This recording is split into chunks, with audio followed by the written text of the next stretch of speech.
Let's practice textured brush strokes while painting this fluffy butterfly.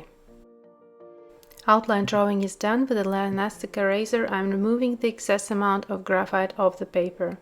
And I'm painting this butterfly in the sketchbook. Paper is 200 GSM. Mixing watercolors. First mix Indian yellow, Senalier red, a little bit more of Indian yellow for those orangey spots. Second mix indigo, perylene violet, a little bit more of perylene violet, and perylene green for dark spots that we see on the butterfly. Third mix sap green, alizarin crimson, and Indian yellow. We have a nice brown color for the butterfly. I will start painting butterfly with those beautiful orangey spots that I see in the reference. Painting with fine tip brush. I'm not watering surface before. This tutorial will be all about detailing, looking for details, about textured brush strokes, slowly creating this fluffy butterfly illusion. If you will open the reference right beside the tutorial and zoom in closer the butterfly, you will notice that there's a lot of hair on the body of the wings. That's how most of the butterflies are formed. They have a lot of little hairs.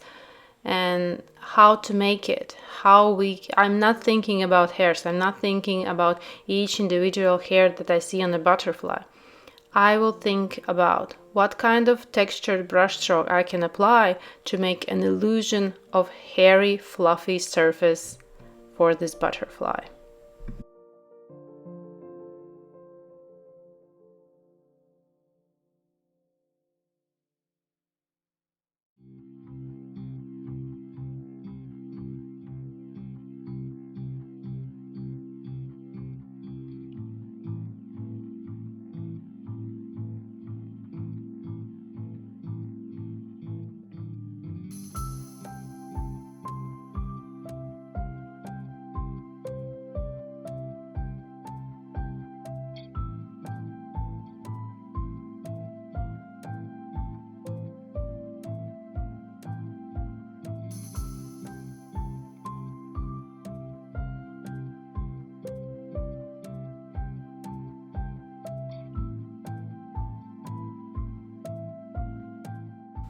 Now continuing with applying those darker spots. Of course, we can use here clean black pigment, but it can look quite not so rich. For example, I mixed here indigo, perylene violet, and perylene green. My dark, almost black pigment look rich because in different highlights, when something will fall light on this painting, we will see notions of blue or notions of violet or even maybe green, making these spots looking much richer rather than just taking black pigment and using it. But you can try and paint with black pigment. This tutorial, this practice is more about seeing those details, following reference, and finding the best solution to make these textured brush strokes.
Now using the mix of sap green, alizarin crimson and Indian yellow, very pale amount diluting with water, I'm applying the base for the wings. I'm looking beyond those fluffy hairs that I see on wings, and I look beyond them. What is the background color? The lightest one. There are some dark little like brush strokes visible hairs, but we need to look beyond those. What is the lightest color that we can see? And I can see that there's very pale brown color. That is the base color. And now I'm applying careful, avoiding those white spots that we see around black spots, that white area. I'm not painting it right now. And very, very pale, this darker watercolor mix of indigo, perylene violet and perylene green for the lower part of the wings.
Now that the base background is applied, now with the fine tip brush, I will apply lots of little brush strokes and little dots like stippling methods around these wings.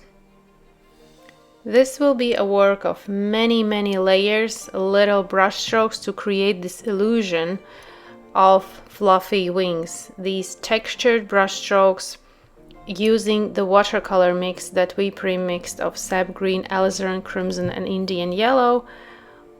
And looking in the reference, there are some areas that are darker hairs and some areas where are lighter hairs. That means that in some areas my brush strokes will be more intense and much more on the sides of the wings, and in the middle there will be lighter. But it is the most of this tutorial just little brush strokes. If you took the watercolors a little bit too much, put excess amount of paper towel and try to be as light and as thin as possible. Here I'm zooming closer so you see how small my brush strokes are, how thin and light. It is better again to paint lightly, but many brush strokes, lots of those little brushes. The more you will put light brush strokes, the fluffier this butterfly is going to look. If you will go straight with thick and dark brush strokes, you will not get this effect of fluffy butterfly.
erasing graphite marks.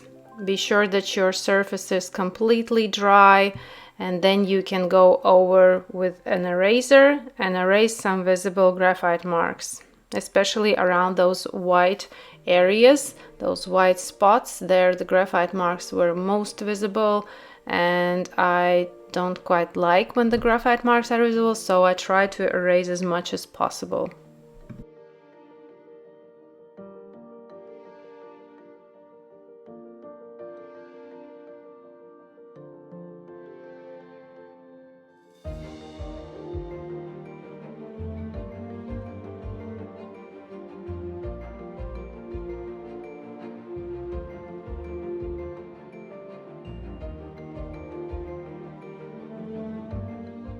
Using darker watercolor mix and applying these watercolor to butterfly antennae.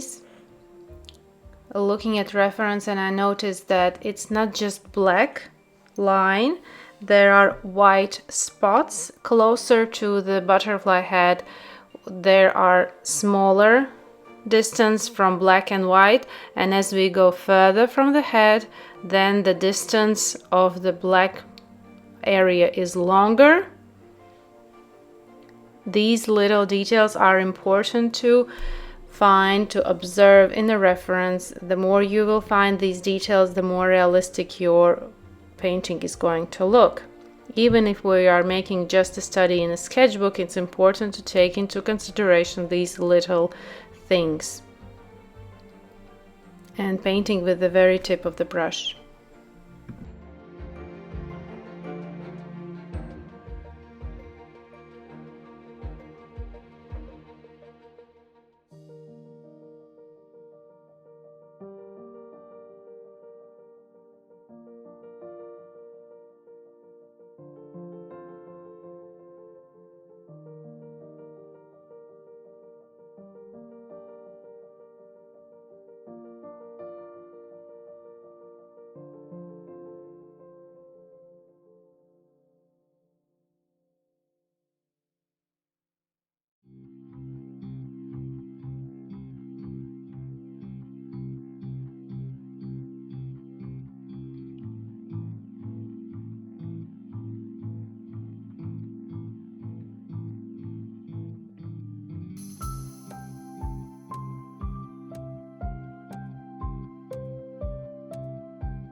Diluting with water, darker mix of indigo, perylene violet and perylene green, and super light transparent amount applying on the body of the butterfly.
Layers and layers of little textured brush strokes to have the look of fluffy butterfly wings. It's a matter of patience, small fine brush strokes, transparent amount of watercolors.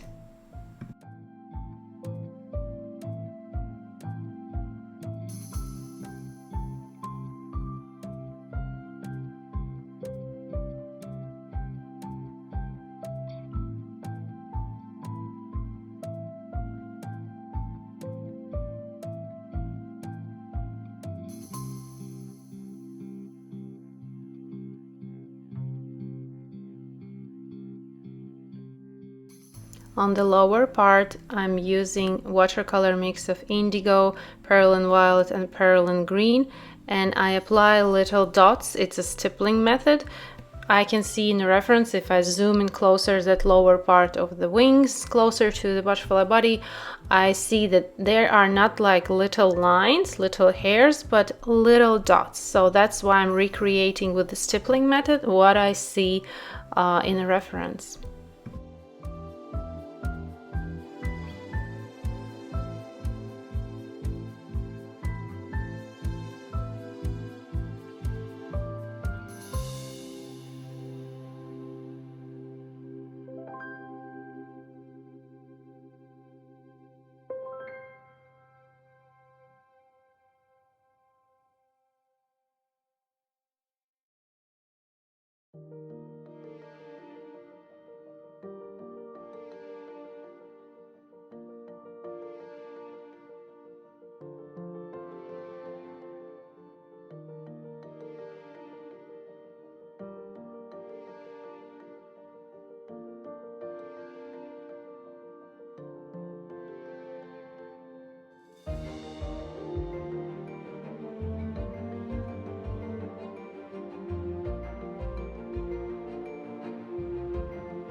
Sap green, small amount, and ultramarine blue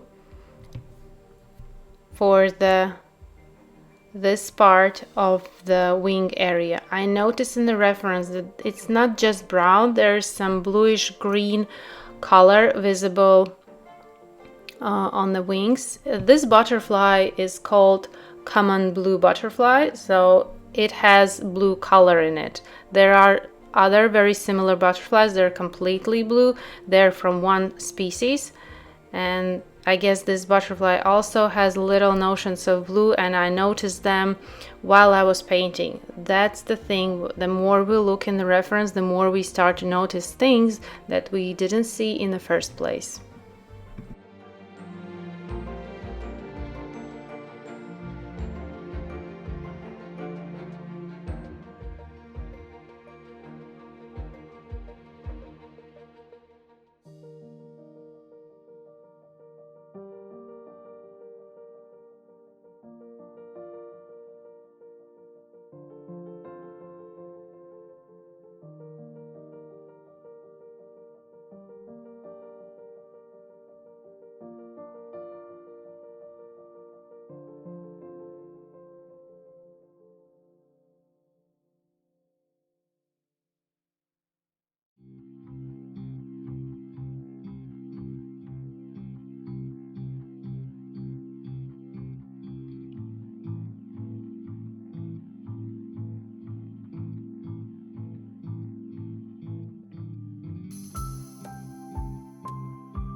This upper part is the second wing that is visible, and I didn't quite get it in the first place when I was looking. and there these darker spots like blue, black and orangey, they go underneath the hairs from the first upper wing. So I'm carefully with fine brush strokes giving some few longer lines between hairs that are from the upper wing, like painting area behind those hairs. Not covering completely. I want to have some light hair still visible, and I want to have some darker spots visible through those upper wing hairs. This is the illusion that I'm trying to recreate by carefully painting between hairs of the upper wing. And it looks like now that there's something shining through, is visible through those very light hairs from the upper wing that we see in front.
Now using indigo, perlin violet and perlin green, and also applying little brush strokes, textured brush strokes for the hairs on the body of the butterfly.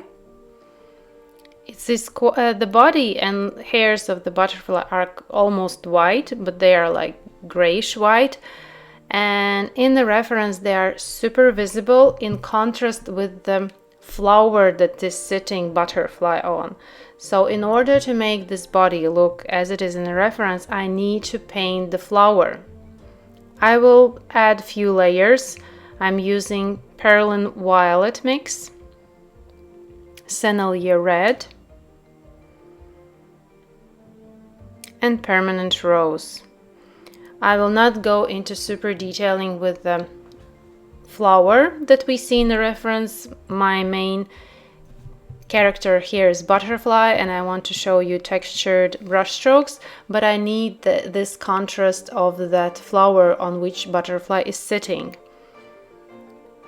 Carefully applying without water because there's so many fine details. This photo is super enlarged. In real life, this butterfly is 1 inch long. It's super small, so everything here is very enlarged, but still I need to paint with the finer tip brush because there are so many small details. There are little hairs on this flower bud as well, and then I need to apply this red mix from those 3 pigments, perlin violet, Sennelier red and permanent rose.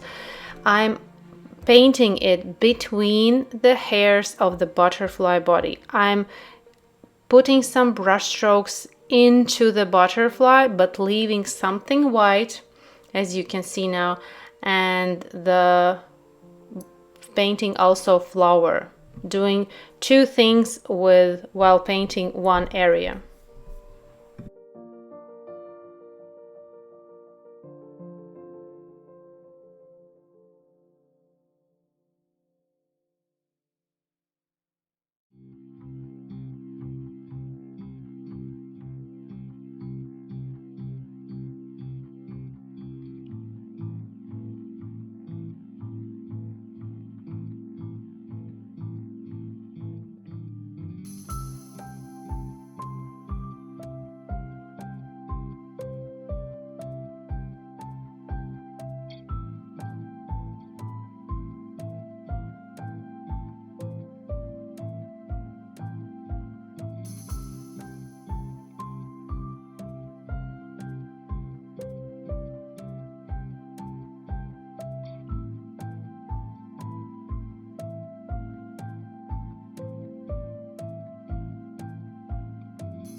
Also carefully avoiding legs of the butterfly. They're super small and thin, but I want to stay them wide because in the reference I see that the legs of the butterfly are white and the background of the flower is super intense and dark.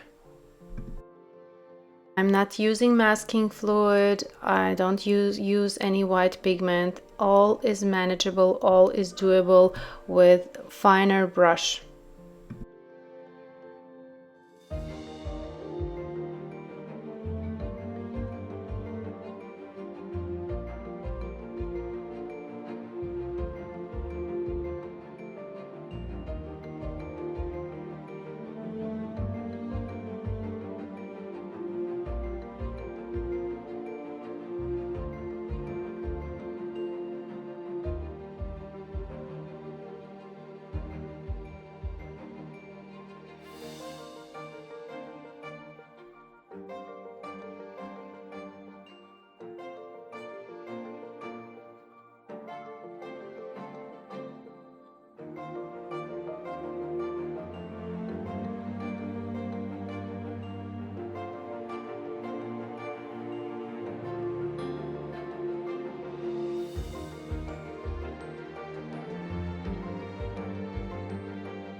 And now applying even darker shadow where the butterfly is sitting. It is casting shadow on this flower bud and also making greater contrast between the body, those little hairs, and the flower background.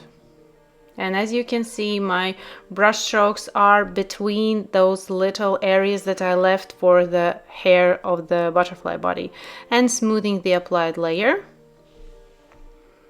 Carefully creating this contrast, and now we can clearly see where's the body of the butterfly and those little hairs.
Now using mix of indigo, perlin violet and perlin green, I'm painting more fluffy hairs on the body of the butterfly and applying some shadow area on the legs of the butterfly as well.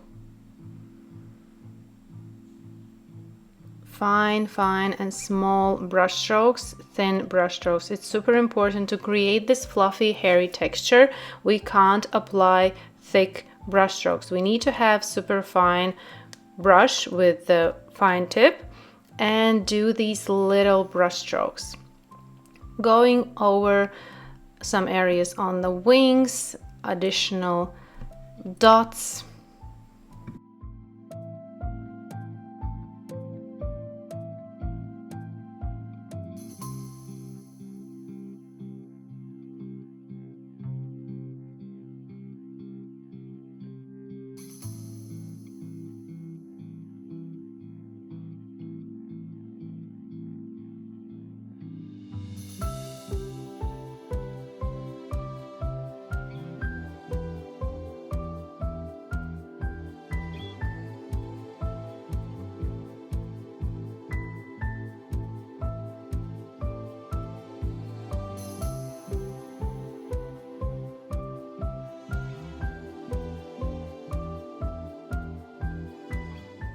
More details on the butterfly wings, and the more we will add here little brush strokes of transparent watercolor mixes that we have, the fluffier and more realistic this butterfly is going to look.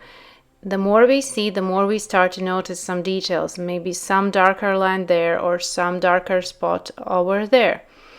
And now finishing up with painting stem, few layers, because my main focus here is butterfly, but I still follow some rules for realistic looking flower on which butterfly is sitting. Last details, and I think this is a great practice for textured brush strokes on this butterfly, because it is hairy. We can't just apply smooth layers. We will not achieve the result that we are looking for. Thank you for watching. Thank you for being here. Hope you learned something new, tried this tutorial and enjoyed the process. Thank you and see you in my next tutorials. Bye bye.